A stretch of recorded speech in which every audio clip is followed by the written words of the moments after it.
Hello, hello. Come on in. This is really cool.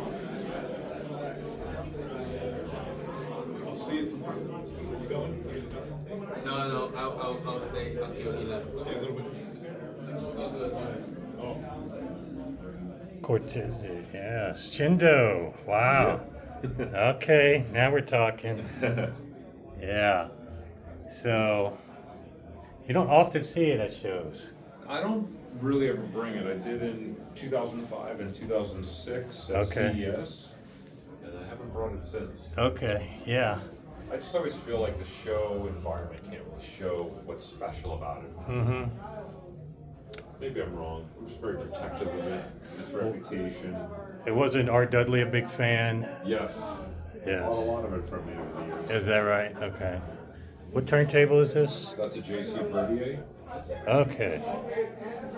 And is that considered an est tone? What? No, that's actually a no longer made EMT 997. Okay. Unfortunately, the guy that made it was an original EMT engineer, and he retired Okay. because he found that getting his German pension, he actually earned more money than selling toenails. Wow. Okay. Well. So he retired. Okay. And that was the end of it. But what is that shape called? We call it a banana. Banana. Yeah. Okay. Yeah. Okay. I see Kind that. of its nickname for many, many years. Banana tone arm. Yeah. Yeah, and the It speakers. initially came out 55 years ago, or something like that. And it always had the nickname Banana. What are speakers that we're using here? These are Revival Audio from France. Okay. Yeah. I've heard of it. Yeah. This is the Adelante 5. No. What's their philosophy here? Anything different? Why are they putting it on the floor? Any Well, they reason? do have optional stands. Okay. We just chose to keep things as more simple. Okay. I like the look of them actually on the floor. Okay. Yeah. So their concept is literally like the name Revival. The designer behind it had a sense of like going back to 60s and 70s. Okay. Some of the great sounding speakers we had back then that were maybe a little more relaxed, a little more full bodied, a little punchier in the bass. So was this trying to be more BBC style? I wouldn't say BBC was an influence to him. Okay. I think more like, maybe JBLs of the 70s. Oh, okay. and All things right. like that, Altec. Okay. Things that were just a lot of fun to listen to and had these wide, boxy cabinets, large drivers. It has a different sound. And I think they're very modern in the presentation, but they still have some of that fun, weighty character that Yeah. I feel like is lost maybe in a lot of speakers. Like, Okay. things are really articulate and resolute, but they kind of maybe gave up some of that fun factor that we had Yeah. back in the dorm room. So these are like 12-inch drivers? It's a 12-inch woofer Yeah. and a dome mid-range and dome Sure. tweeter. They So make yeah, all these their can own probably, drivers. with 12 inches in that cabin, it probably can thump pretty It good. does, yeah. The room is a bit of a weird bass suck out, but it still does quite well. Interesting. Yeah.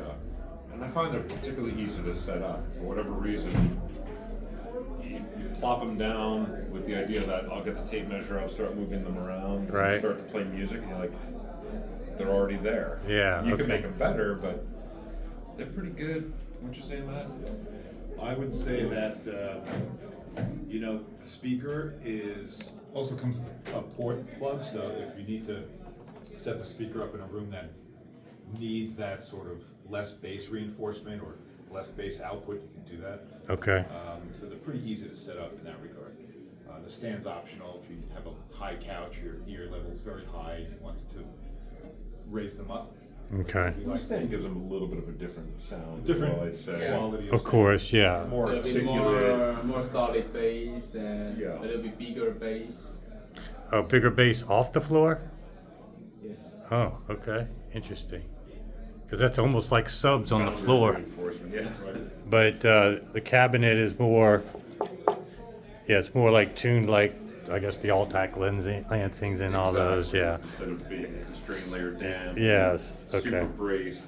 And that's why I thought of BBC, like the spin doors and Sure, they have the that. same kind of Lively. cabinet. And the finish is more BBC, but I can see where the Alltech Lansing kind of. Jackie's the CEO of Revival, so was there Okay. any BBC influence in these?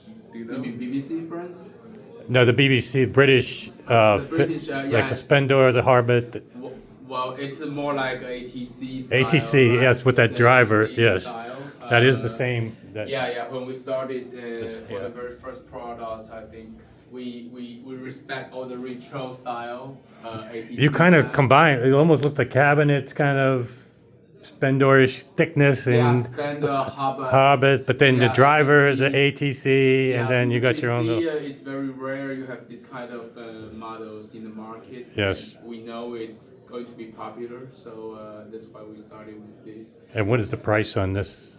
This price is here. Okay, yeah, I got it. Currently you can see. $53.95. Yeah, it's pair. 5,000. Yeah, you got to be careful saying 53.90 because the people think People think 53,000. 53,000. Yeah, easily in this show, the people And think. I can tell you that last year we had a similar setup, Uh and the entire show, every time, and at that time they were 5,000 a pair. Yeah. And every time I said that, I got either 50,000, huh. 15,000, Yes. or are they 5,000 each? Yeah. Wow. Like Okay. all through the show. Because yeah, you don't even find speakers in that realm anymore, unfortunately. So yeah. Yeah. So great job with that. Yeah. People thought they were 10,000 a pair. Yeah. Oh wow. Don't give us any ideas. I heard Okay. 50,000 a Yeah, lot. I think the main reason is because like all the ATCs, the Yes. speaker in this format, SCM 120 or 100, Are more expensive. it's like 20,000. But they're usually active. Well, they have the active versions yeah, and the passive. ASL, Yeah. it's like 30,000, 35,000. So it's Okay. easy to. So when people hear about 5,000, it's one piece. Yeah. or one pair. Yeah, it's No, actually that's one cool. pair. Yeah, It's interesting though, because in the world market, ATC is kind of a big Yeah, brand. it's a- In the it's US, a- it's Not, yeah. has never been. So for people that don't know, pivoting to the electronics, for people that don't know the pedigree of Shindo, you want to give like a little. Yeah, sure. I mean, so Shindo Laboratory first came out in 1977. Maybe we should put some light on you a little bit, just so, well, anyway. Phil, stay. Yeah. Actually, it was even a little bit earlier. But as a company, Shindo Laboratory came into being in 1977, and Ken Shindo was a engineer for Mitsubishi. Okay. So he designed color televisions, television power supplies back when they were all vacuum tube. And as a hobby, he built amplifiers and speakers. And one of his friends just encouraged him. He said, "Why don't you start building these and selling them? Like, you're really good at it." And by 1977, he started to do that. Okay. And, that started the company. And they're still going today. Everything's handmade. Yeah, they're very desirable. Yes. Yeah. And price points, we're talking about what? This one is 15? This is 15,000. Okay. 15,000 for this 8 amp. watt single-ended stereo amp. 8 watts. Okay. 300p single-ended. And then the And here we have a preamp. Lieben preamp. Yeah. Okay. That's the RS28CX A separate from power Lieben Hi-Fi, supply. another Japanese brand that's handmade. Yeah. Very cool. Japanese has quite a few of these handmade. Coda, I know, is another one. Yeah. So very, very cool. In the system here we have The a ingredient. Lieben integrated and a Shindo Shindo. Montbrison preamplifier with built-in phono stage. Yeah, this is a very desirable piece as well. And that one's 12.9. And then Sugden has that cool, almost Aston Martin green. Yeah, they're available. Sugden is really interesting because they have a huge color chart. And for $250 extra, you can get any Sugden piece in any of their colors they offer. Is that true? Okay. And it's, what is it, about 10, 12 colors, I think? Exactly, yeah. Yeah. This is, they have like 3 different greens. I Okay. believe this is the darker of the 3. Okay. Gunmetal blue. They have gunmetal blue, there's red, there's orange. Okay. Some really great colors. And it's amazing that since they started offering that, I would say a majority of the amplifiers are ordered in a custom color. Wow. Okay. it's No, I think just it's fun. cool. No, Yeah. looks are part of the equation. People may pretend that it does. It isn't, It- but it's a of course. huge part. It is. If people are not going to buy a speaker that doesn't look good to them, Exactly. they won't. No matter how it sounds, they won't buy equipment or cables that don't look good to them, no matter how it sounds. Correct. So stop pretending, guys. Looks are part of the equation. I admit it. I mean, Yeah. I buy stuff that's badass looking as well as sounding. Sure. So, and this is really badass. So yeah. Thank you. Very cool. Thanks. Well, thanks for the walkthrough, guys. You're welcome. Awesome.